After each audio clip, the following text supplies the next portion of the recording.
మిత్రులందరికీ వందనాలు. ఈరోజు టాపిక్ ఏమంటే అడవులు అంతరించిపోతున్నాయి, వాటిని అభివృద్ధి చేయాలి. మా తరం పూర్తయిపోయింది.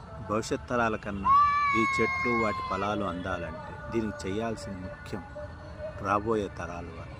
కాబట్టి ఈ సీడ్ విత్తనాలు అనేది ప్రతి ఒక్క స్కూళ్ళల్లో ప్రతి ఒక్క విద్యార్థికి ఆ చెట్ల గురించి వివరించి ఆ విత్తనాలు వాళ్ళకిచ్చి దాన్ని సీడ్ బాల్స్గా తయారు చేపించి వాళ్ళ ద్వారా ప్రభుత్వ పెద్దలు తీసుకెళ్ళి అడవుల్లో కనుక వెదజల్లితే ఈ వర్షాకాలంలో అడవులు బాగా అభివృద్ధి చెందుతాయి. రాబోయే తరాలకి మంచి ఆరోగ్యాన్ని ప్రసాదించిన వాళ్ళు అవుతారు. ఈ ప్రజలు ఒక్కరే అనుకుంటే కుదరదు. ప్రభుత్వ పెద్దలు కూడా వాళ్ళ సొంత బాధ్యతగా తీసుకొని నిర్వహిస్తేనే ఈ కార్యం జయప్రదమవుతుంది. కాబట్టి ఈ విషయాన్ని ప్రభుత్వ పెద్దలకు చేరే వరకు షేర్ చేయాలని, దీని గురించి ప్రతి ఒక్కరూ చర్చించాలని, చెట్లను నాటాలని, వాటిని అభివృద్ధి చేయాలని నేను మనస్ఫూర్తిగా కోరుకుంటున్నాను. ఏమంటారు మిత్రమా?